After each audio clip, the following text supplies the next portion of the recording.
Дэ намдаг үрэгдсэнийг хүлээгч.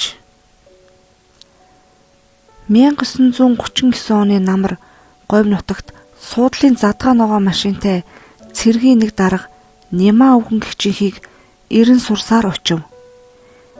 Тэрээр халах голын байлдаанд баатарлаг байлдсан нэг баг даргын тухай яваа боловч очсон тэр айлдаа баяр баясгалан өгч даанч чадсангүй. Гэрийн баруун хойморт өргөн нүртэй шанааны ус буурал янхгэр цээжтэй 50 иргэм настай жимэн гэгч гүнээ санаа алдаж хөрхи ихээс бид 3 хүү төрсөн юмсан гэж нүднээсээ ганц боловч нулимс гаргахгүйг хичээн шүд зов. Цааш өгүүлэхдээ дундах маань тэрчл одоо баг дүү маань улс орныхоо төлөө баатарлаг байлдаж байгаад гавьяа байгуулсан боловч нэгэнт ам бие үрэгдснээс хойш үлдсэн бидэнд ямар баясгалан байх билээ. Гээд нулимсаа байрж ис чадан асгаруулж гарав. Доот дойд нь сууга минчгэр хүрэн царайтай цээжин биен дан хөх дайлан бин тэрлэгтэй багтаж ядсан бүдүүн авгай. Тийм, иви минь энэ хорвоо гэдэг чинь яасан хэцүү вэ гэж өгүүлэнгүүтээ Говь нутгийн халуун хурай гарт гандан борлогынхон зэрэгцээгээр сайл сүнд зөөлрсөн гараа нүүрэндээ аваачин ингэнэв. Нөгөөдгөө нүнсийн хайсан том тулганы хажууд ээжийнхээ дээлийн үлдсээр хийсэн өмднөөс өөр хувцасгүй борхон холооттой лантгар жаал аав ээж хоёрынхаа уу гашуу болж байгааг гайхан нүд бүлтэлцүүлэн ширтэнэ. Түүний дээдтэй Нямаа өвгөн 80 насныхаа найрыг 3 жилийн өмнө их хүүгээрээ хийлгсэн бөгөөд ам үрэгдсэн Баатар эрийн хойноос хамгийн гашуудах ёстой хүн мөн байлаа. Гэвч чих баахан хатуу нүдний хараа муу аж. Анх муу мэдээ авчрагчийг орж ирэхэд хүү минь ороод ирвүү гэсэн байдлаар нэгсээ харж аваад ихэвчлэн нүд анин уруул хөдөлгөж суудаг хэвдээ орсон байв. Тэгээд эцэст нь өвгөн эмэгтэй хүний гинт дуу алдан ингэнхийг сонсоод нүднэн энэ тэрийг ажив. Гэлээч хүү бэр хоёрын нүүрний ховролт уйл хинийхийн чухам алин дээр байгааг ялварлаж үл чадна. Хүүхдүүд та нар минь юу болов? Юун тухай хөөрөлдөн инээдэм шуугаан болно вэ? Гэж асуусанд цөм дууга хураан чимээгүй болов. Үнэн дээр өвгөн урд өмнө үг ярианд ийхүү хөндлөнгөөс орж байсан удаагүй билээ. Ийм дэр юм хоёр. Аав, бидний яриаг дуулчих уу?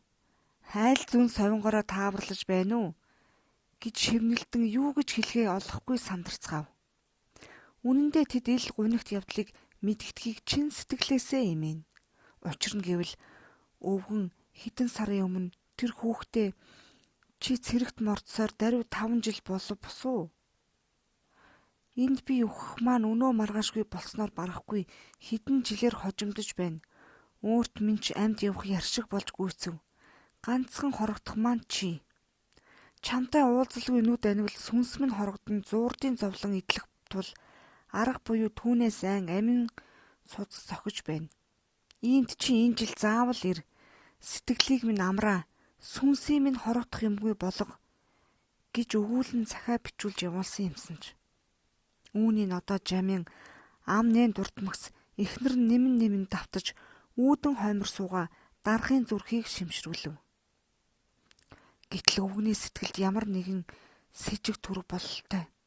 Гал нь барагдаж гадуураа синхэр хүрээ тогтсон улбар нүдээ завчлан хүн бүрийг наривчлан ажиглана. Гүй та нар юугаа ярилцсан вэ? Юунд миний асуусныг тоохгүй байна вэ? Гэж гоморхсонд Жамин өөрөө ирэхгүй босон дэрэгдэн очиж чихэнд нь нам тулган. Аав минь энэ жил дүү маань ирж чадахгүй гин. Гэв. Үүнд өвгөн ихэд цочин. Яагаад тэр вүлээ? гэж өөдөөс нь ширтэв. Халахын голын байлдаанд гарамгаа байлдаж баатар болж душаал дэвссэн гин. Тэгээд ажил их. Энэ жил ирж чадахгүй болоод энэ даргаыг нааш явуул шүү дээ. Гэсэнд өвгөн баясан. Эхээ гэж бахтан инээмсэглэнэ. Гэхдээ тэгэд хизээ ирэх юм бэ? Гэж царай хувиргав. Хойтон өдийд ирнэ гэж хэлвэл шүү дээ. Гэсэнд өвгөн царай хүрчилгэн бодол хийлсэнд. Нэг жил гэдэг надад тун урт хугацаа. Би амьд байж чадах уу? Гэж өөртөө асуулт тавиад ингээд жухам өнөөдөр аль сарын хэдэн бэ? Намрын дунд сарын 15 гэж чамин хариулв. Энэ нь бол худлаа. Амандаа орсныг өгүүлсэн тэр байлаа. Өвгөн намрын дунд сарын 15 гэж тавтаад за яах вэ? Би дэгсий гэх нь хажуугийн хүмүүст өнхөх амьдрах хоёрыг өөрийн санааны хэрэгт боддог байх нэ гэсэн мэт бодогдуулв. Тэр мөртөө бас хүүд минь хойтон өдийд ирнэ гэснээрээ заавал эрхийг хэлүүлье гэлээ.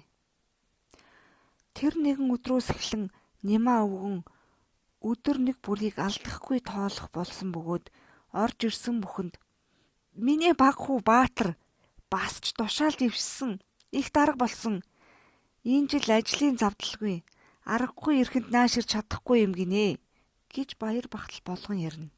Их хүү бэр хоёр нь өвгнийг аль болохоор аятай таатай байлгахыг хичээнэ. Тийхүү ярих бүрт нь өрөвдөн зүрх шимширнэ.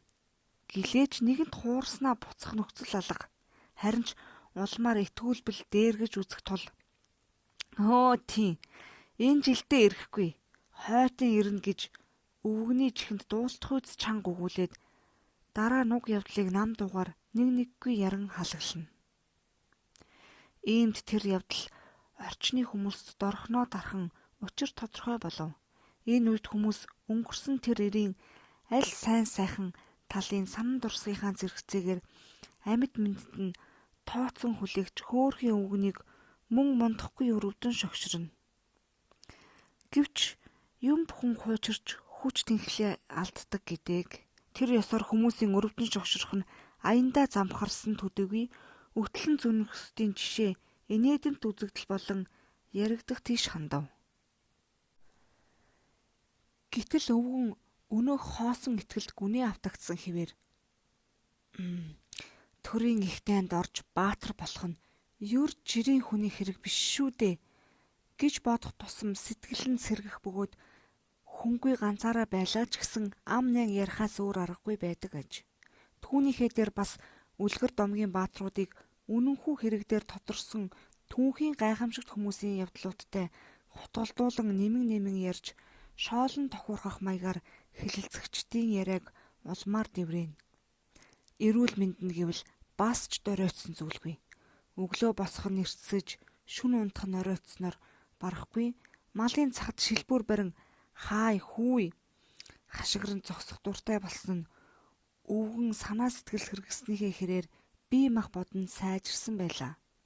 Үүнд хүү бэр хоёр нь нэг талаар баярлаж байвч нөгөө талаар нэгэнт хуурам эхэлсний мэдэгдчихвээ гэж ямагт гимшин болгоомжлно.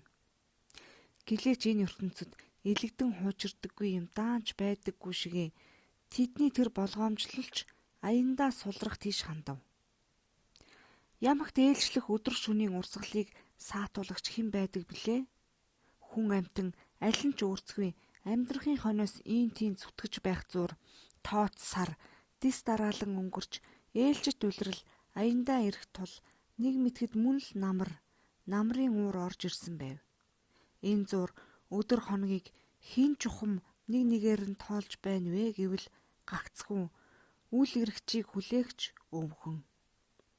Тэрээр босох суух хоёртоо баггүй тамирт хатал айраг бүлэхэд бүх хүч тэнхлээ өгөх болж эхлэхийн зэрэгцээгээр тогоотой сүрүүнгийн өрөм загсаж аль хэр байгааг талын зэрэглээг ажих мэт гараа магнадаа аваачин сарвчлан ширтэнэ. Энэ бол түүний хувийн тооллоор намрын дунд сарын 15 ойлцсон шинж тэмдэг мөн. Энэ үед хүү бэр хоёр нь дахин яаж аргалахаа аль хэдийн бодож амжсан байлаа. Нэг өдөр Жамяан малын ирэлд явахыгаа өвгөнд аймгийн төв орж дүүгийн хизээ ирэхийг сургална гэж өгүүлэн гарав. Тэгээд эргэж ирэхдээ дүү одоо холын хол сургуул хийж агаараар нисэх онгоц жолоодон сурч байгаа гинэ гэсэн дүүхэн хаа гэж дун алдан баярлав. Энэ нисэх онгоц жолоодох нь яавч ерийн хүний хэрэг биш гэж боддгийнхоо хувьд хүүгээ мөн юр бусны хүн даваачин бахархсан нь тэр байлаа. Дараа нь Жамяан ингээд дүү маань энэ жилдээ бас ирж чадахгүй болж шүү дээ гэсэн дүүхэн пэ гэж дун алдан бараг муужрахад хүрч хураасан амьсгалаа арайхийн эргүүлэн авч тэгээд хизээ ирэх нь вэ гэж асуухт нь Жамяан хойтон гэж өгүүлэнгүүтээ явуулсан загтал нь энэ гэж сургуулийн хүүхдийн тэмдгэрийн тасархай гаргав. Тэгээд унших нь мөн хуурамч бөгөөд санан сэтгэх талаар хүүхэд шиг болсных нь хэрхэн далимдуулахаа чадамгай боловсруулсан аж. Ийм дөвгөн үг нэг бүр дээр инээмсэглээд эцэст нь инхрийн хайрт аав минь би хойтон намрын ихэнх сарын нэгэнд очноо. Тэр болтол инх тунх сайн сууж байхыг хичээж үз гэсэн дөвгөн гэж дун алдан баярлав. Энэ нь жухамдаа дунд сар биш ихэнх сар тэр мөртөө нэгэнд гэсэн нь тийм ч их холын хугацаа биш шиг бодогдсных байлаа. За яамаа тэр болтол аав чинь амьд мэнд байж чадна гэж хариу цахаа явуул гэлээ. Жамяан хэдийгээр хөнгөн хийсвэр хүн биш боловч эцгээ эвтэхнэр мэхэлж шатсандаа бусдад багахан дурсахгүй байж хараахан чадаагүй учраа орчны хүмүүс өвгөнийг мөн л өрөвдөх дооглох хоёрыг хослуулан шагшин хэлэлцэж гарлаа. Тэр дундаас намрын сайхан тарган дулааныг арх эргүүлэн өнгөрүүлэгч зарим нэгэн саваагүй этгээдийн зориуд сонжин сонирхохоор очиход өвгөн өөртөө багтан сэтгэл хөдлснийгөө ичлэхгүй байж үл чадна. Баатар хүү маань одоо нисэх онгоц жолоодохыг сурч байгаа шүү гэж эхлээд дараа нь үлгэр домогт гардаг хангарт хэмээх шувууг өнөө цагийн нисэх онгоцтой зөрлүүлэн ярьж улмаар элэг дог боллоо. Өвгөн ахин нэг жилийг гисэн мэд давлаа. Өөрийнхөө тооллоор зуны сүүл сар юугүй шувтрахад игээл нодингийн шигээ айраг бүлэх ба тогоотой сүүний өрөм цагсаалт руу анхаарах болов. Гэтэл түүний нонцлон анхаарах хүн алга. Орчны хүмүүс элдвээр сонирхон хэлэлцэх нь аль хэдийн өнгөрсний адил дэрэгт нь халамжлагч хүү бэр хоёртоо мөн төдийлөн онцлогдохгүй болсон байлаа. Жамяан дэрэгт нь их нэртэйгээ хэрхэх тухай дүнгэр хэлэлцээд чихэнд нь очиж аав минь тайван байж үз. Энэ жилдээ дүү мөн ирэхгүй ч байж мэднэ гэсэн дөвгөн цочин. Яагаад гэж нүүрэн ширтэв. Хариуд нь Жамяан юр хүний үйл хэрэгт ямар нэгэн саад учрахыг хэн бай гэх вэ? Гээд цааш бас хідэн үг хэлэх гэтэл өвгөн заавал ирнэ гэж уцаарлан буруу харав. Ингэснээрээ өвгөн Жамяанг дахин үг хэлүүлээгүй бөгөөд өөрөө ч дуугарсангүй. Сэтгэл нь хүн ирнэ, заавал ирнэ гэхийхэн дээр ирэхгүй ч байж мэднэ гэж хэлсэн их хүүдээ гомдон байж ядна. Тэр өдөртөө өвгөн нэг ч үг дуугарсангүй. Ямагт санаа алдан газар ширтэв. Хүү бэр хоёр нь хэрхэх билээ гэж нэг үе твдснээ. За яах вэ? Ингэж байгаад аяндаа тайвшрах биз. Юу ч атгүй одоогоор аргатхаа бай гэж хэлэлцэв. Тэр шөнө өвгөн огт унтаагүй ч байж мэднэ. Өглөө эртэн аргагүй босож гэрийн зүүн хаяанд хөмрөн хайсан хэмхэрхий арга сандайлан тэнгэрийн хаяа ширтэн суужээ. Энэ өдөр бол өөрийнх нь тооллын намрын ихэнх сарын шинийн нэгний өдөр мөн бөгөөд өнөөдөр хүү ирнэ заавал ирнэ гэж бат итгэх аж. Бэрийнхээ үнэ малаа сааж дуусаад орж цай уухгүй юу гэснийг уцаарлан хөөв. Айгүй бол хүүгээ эртэл хилэн дээрээ юу ч тавихгүй гэж бодсон ч байж мэднэ. Бэрн сандран гэртээ орсон боловч нөхөртөөгөө "За яах вэ? Ингэж яагаад аяндаа тайвшрах биз" гэж ярилцав. Өвгөн суусаар л байв. "Хүн ирнэ. Заавал ирнэ. Хүн минь надтай хамгийн түрүүнд золгоно. Хүн минь надтайгаа золгоод тэврэн авч арга дээрээс босгон гэрт оруулна" гэж бодно.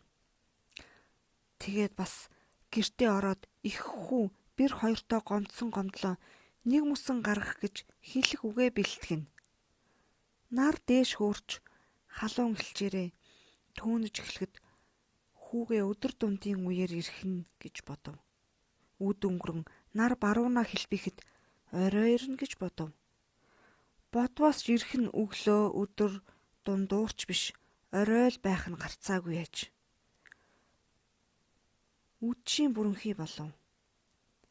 Өвгөний тэнхэл аль хэдийн алдарсан учраас тэнгэрийн хаяа ширтгийнхээ оронд эрүү өвдөг нийлүүлэн атирсан байлаа. Гэтэл хүүбэр хоёр ингэж байгаад аяндаа тайвшрах биз гэж бодохын оронд тунирхаж байна гэж үзээд хоорондоо аргадахгүй байх юм шүү гэж хэлэлцээд гидих аж. Шүн тэр орой өвгөн гэртээ орон харанхуй дундуур тэмтчин байж орондоо орон хэвтэв. Хүү минь ирнэ. Заавал ирнэ гэдэг итгэл нь хിവэр. Чихний сон руу муугаа мартан чимээ чагнан хэвтэж байхад нөгөөтөө хүүбэр хоёр сэтгэл тавин "Аав үнэхээр зүнжээ. Зүнхтөө бүр буруугаар шүү. Ийм болсон хүний чи одоо чухам яавал таарах байна да" гэж хэлэлцээр нам гүм унтав. Гинт өвгөний чихэнд хөнгөнөх их аваа сонсгосонд "Хүү минь ирв" гэж яаран босон харав. Энэ бол зүүд. Өдрийн ингээр хоол ундгүй суусандаа хийрхэн жихэн дөнгөнцснийг тэр. Зүүд цааш үргэлжлэхдээ өвгөнийг гэрээс гарахад шүн биш өдөр байх бөгөөд ирээн тарлан үүлэн дундуур аврах том шовуу шөнгөнөн бууж ирснийг өвгөн нисх онгоц мөн гэж бодов. Тэгээд тэр шумуу онгоцноос хүүгээ бууж ирэхийг нь ажихад төрлөх байдал хിവэр байвч өнгө зүс маш тунгалаг өмссөн хувцснаас нь хүртэл гэлбгэн өнгө гялалцсан. Үүнд өвгөний баярлсан маш их. Хүн болсоор тийм баярлаж үтсэнгүй бөгөөд ингээд ч зүүд дуусав. Амьсгаан ч хураагдсан аж.